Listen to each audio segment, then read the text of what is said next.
우리가 이분에 대해서 한 부분 우리가 차별금지법이 뭔지 한번 들어봤습니다. 몇 개를 준비를 했었습니다. 해놓고 있습니다. 좀 왜냐하면은 이런 측면에서 또 저런 측면에서 말씀하시는 이 차별금지법에 대한 것을 우리가 좀 더 수고해 볼 필요가 있기는 합니다. 그러나 오늘 우리는 또 예배 중에 이 한 편 하고 또 다음 기회에 또 나머지 한 부분들을 또 살펴보면서 우리 기독교가 당면한 이 심각한 도전에 대해서 사단이가 이 영혼을 삼키려고 계획을 세우고 있는 이 법 안에 숨어 있는 이 사악함을 우리가 알아야만 합니다. 그렇기 때문에 우리는 유심히 들을 필요가 있고 우리가 좀 더 적극적으로 나서서 이 잘못된 오히려 역차별을 하는 이러한 법이 통과되지 않도록 우리가 힘써야 될 줄로 믿습니다. 흔히 하는 말이 입을 다물면 오히려 저런 이들에게 동조하는 세력으로 되어진다는 것을 우리는 듣고 있습니다. 옳지 않은 건 옳지 않다고 말을 하고 나는 반대라는 말을 해줘야 되는데 법이 진행이 되고 통과가 되려고 하는데 아이고 저건 아닌데 이러면서 입을 다물고 있으면 아무 행동을 취하지 않으면 결국은 그 법은 통과가 됩니다. 몇 사람들에 의해서.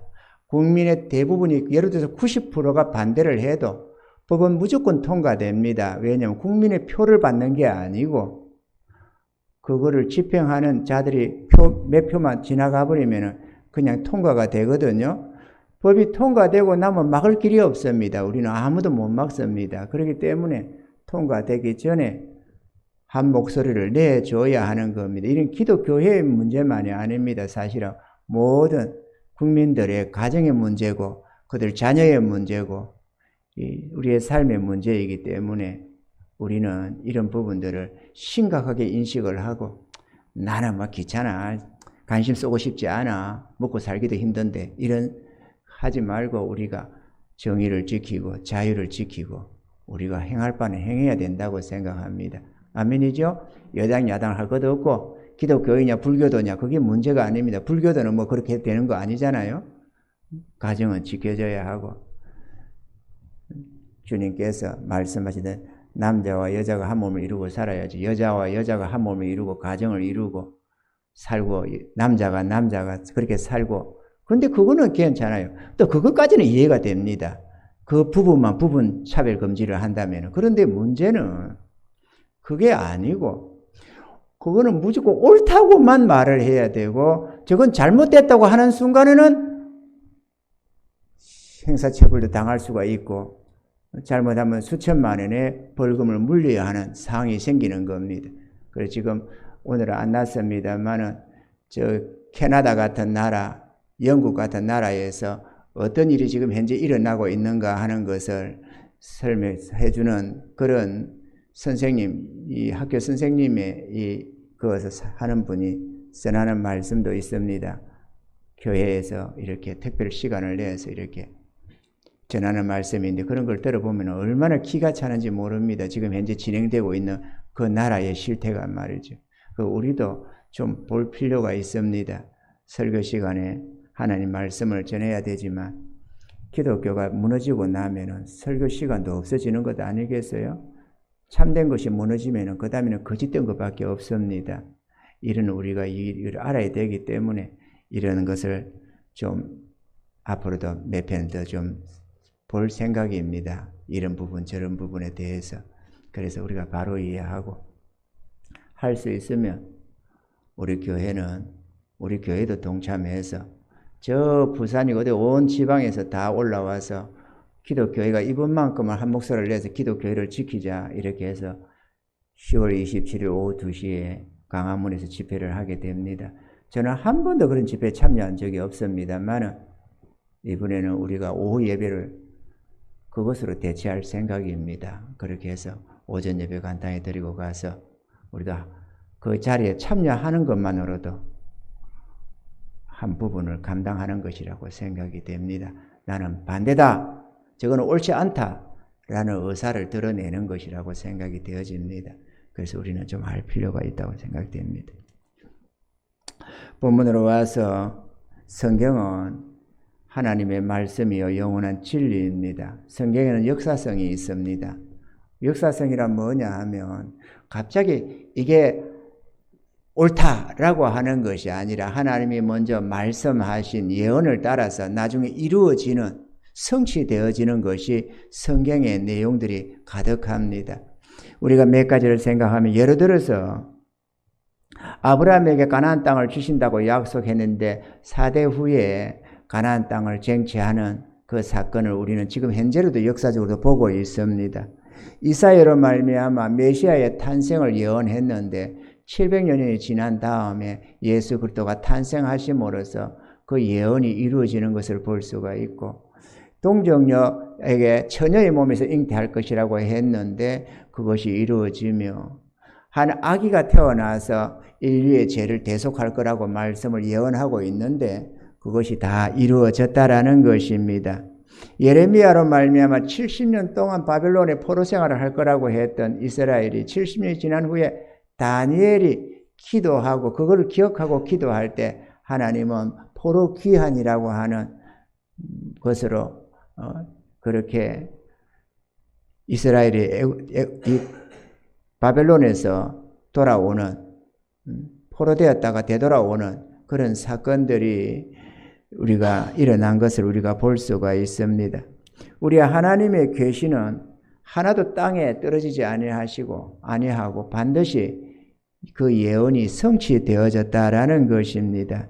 하나님은 말씀하시고 그 말씀을 이루시는 전능하신 하나님이신 것입니다. 그렇기 때문에 우리는 성경 말씀을 믿고 또 부지런히 읽어야 한다고 생각이 되어집니다.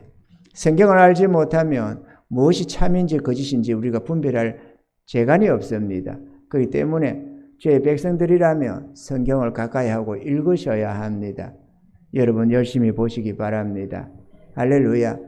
우리 대구교회 성경 통독방에는 성경을 봅니다. 성경을 보면서 오늘 나는 어디서 어디까지 몇 장 읽었다 이런 것을 올리면서 서로 도전도 받고 힘도 내고 그렇게 해서 성경을 읽기를 하고 있습니다. 여러분들도 성경을 가까이 해서 하나님의 뜻이 무엇인지, 무엇이 옳고 무엇이 그릇된가를 우리가 살펴볼 필요가 있는 것입니다. 성경을 왜 읽어야 하느냐? 성경은 반드시 이루어지는 하나님의 말씀이기 때문에 그렇습니다. 이사야 55장 10절로 11절에 보면은 비와 눈이 하늘에서 내려서는 다시 그리로 가지 않고 토지를 적시어서 싹이 나게 하며 열매가 맺게 하여 파종하는 자에게 종자를 주며 먹는 자에게 양식을 준과 같이 내 입에서 나가는 말도 헛되이 내게로 돌아오지 아니하고 나의 뜻을 이루며 나의 명하여 보낸 일에 형통하리라, 이렇게 말씀을 했습니다. 하늘에서 비가 내리면 아무런 결실이 없이 되돌아 올라가는 법이 없고 반드시 이런저런 결실을 맺게 하고 올라간다는 겁니다. 마찬가지로 하나님의 입에서 나온 모든 말씀도 반드시 성취가 되어진다고 주님 말씀하고 있는 것입니다. 성경에 기록하신 모든 말씀은 반드시 이루어질 수밖에 없는 영원한 진리입니다. 그것이 축복의 말씀이든 저주의 말씀이든 반드시 다 이루어진다는 것입니다. 영원한 생명과 천국도 약속된 말씀 속에 있습니다. 할렐루야. 성경 말씀 속에는 온갖 보화가 약속의 형태로 기록되어져 있습니다. 우리에게 주고 있습니다. 우리가 아는 이 영원한 생명, 천국, 이런 모든 것들이 약속의 말씀으로 우리에게 주고 있습니다. 주님의 권능과 지혜가 우리에게 약속으로 주어져 있고요. 우리 생활에 필요한 모든 것을 공급해 주심도 약속의 말씀으로 우리에게 주어져 있습니다. 어려운 문제를 당할 때에 우리가 어떻게 그 문제를 해결해 나갈 것인가 하는 것도 약속의 말씀으로 주어져 있습니다. 성경 우리 삶의 전반적인 내용들을 포괄적으로 이렇게 말씀하시면서 여호와 하나님이 우리와 함께 하시고 그 모든 것을 지켜보아하시고 축복하시고 역사하실 것을 말씀하고 있는 것입니다. 할렐루야. 그럼 우리가 말씀을 믿고 의지하게 될 때 우리 삶에 하나님의 전능하신 능력이 역사되고 놀라운 하나님의 은혜를 맛보게 되어지는 것입니다. 우리가 하나님의 약속을 믿지 못하고 종교적으로 기독교에 속해서 이렇게 왔다가 갔다가 하는 분은 10년을 믿어도 기적을 보기가 힘들지만 하나님을 믿고 그 약속의 말씀을 붙드는 자들마다 놀라운 기적을 끊임없이 경험을 할 수가 있게 됩니다. 수백 번도 수천 번도 더 경험할 수 있는 것이 하나님의 권능입니다. 약속을 붙들고 나아갈 때에 그 같은 역사가 일어나기 때문에 믿는 자에게만 하나님이 역사하는 것입니다. 아멘이죠. 하나님 주님께서도 이 땅에 계실 때에 이런 소경들을 고치고 이런저런 질병을 고칠 때에 네가 나를 믿느냐라고 묻는 것을 봅니다. 내가 이 일을 행할 줄을 믿느냐? 내가 너를 치료해 줄 것을 믿느냐? 그렇게 말이죠. 그때 아멘 하는 자마다 다 치유함을 받는 것을 볼 수가 있습니다. 우리는 믿어야 합니다. 아멘이죠. 셋째로 축복도 저주도 성경에 기록된 말씀대로 받게 된다는 것입니다.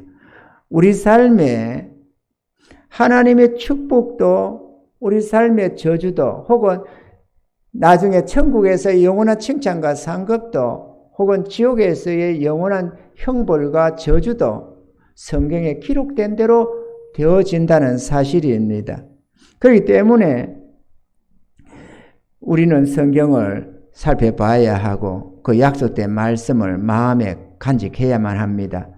아모스 3장 7절에 보면은 주 여호와께서는 자기의 비밀을 그 종 선지자들에게 보이지 아니하고 하시고는 결코 행하심이 없으리라 이렇게 말씀을 했습니다. 할렐루야.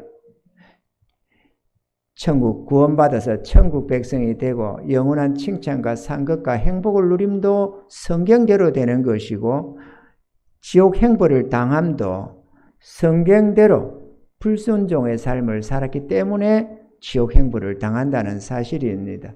그래서 성경은 우리가 꼭 봐야 할 삶의 내비게이션과 같고 나침판과 같습니다. 성경은 진리입니다. 아멘이죠. 우리가 성경대로 순종하여 살면 영원한 생명도 천국도 행복도 다 받아 누리게 되고 이 땅에서도 하나님의 특별한 보호와 위로와 축복을 받으며 살 수 있지만 우리가 성경을 믿지 아니하고 불순종의 삶을 살게 되면 그에 따른 이 땅에서의 고난도 가중되고 지옥의 행불도 모면할 길이 없는 것입니다. 그러므로 성경을 부지런히 읽고 묵상해야 하는 것입니다. 우리들이 성경을 읽어야 하는 이유가 기독교인의 의무이거나 혹은 성경을 얼마나 많이 읽었느냐 하는 자랑을 위함이 아닙니다. 오직 하나님의 말씀은 반드시 성취되어지는 진리의 말씀이요 능력의 말씀이기 때문입니다. 주의 말씀에 순종하여 살면 복을 받고 불순종하며 살면은 반드시 저주를 받게 되는 것입니다. 칭찬과 상급도 자신이 행한 행위대로 받는 것이고 저주와 행벌도 자신의 행위대로 받는 것입니다. 그러므로 우리 모두는 주의 말씀에 순종하며 살아야 하는 것입니다. 자기 정욕대로 산 자들에게는 영원한 저주와 행벌을 받게 될 것이라고 주님 말씀하셨습니다. 성경은 영원히 변치 않는 진리의 말씀입니다. 그래서 복받는 자는 성경을 읽고 성경을 주야로 묵상하는 자라고 말씀하고 있습니다. 우리는 시편 1편의 말씀을 한번 같이 읽고 마치도록 하겠습니다. 시편 1편 1절로 6절 말씀입니다. 복 있는 사람은 악인의 꾀를 쫓지 아니하며 죄인의 길에 서지 아니하며 오만한 자의 자리에 앉지 아니하고 오직 여호와의 율법을 즐거워하여 그 율법을 주야로 묵상하는 자로다. 저는 시냇가에 심은 나무가 시절을 쫓아 과실을 맺으며 그 잎사귀가 마르지 아니함 같으니 그 행사가 다 형통하리로다. 악인은 그렇지 않으며 오직 바람에 나는 겨와 같도다. 그러므로 악인이 심판을 견디지 못하며 죄인이 의인의 해중에 들지 못하리로다. 대저 의인의 길은 여호와께서 인정하시나 악인의 길은 망하리로다. 아멘.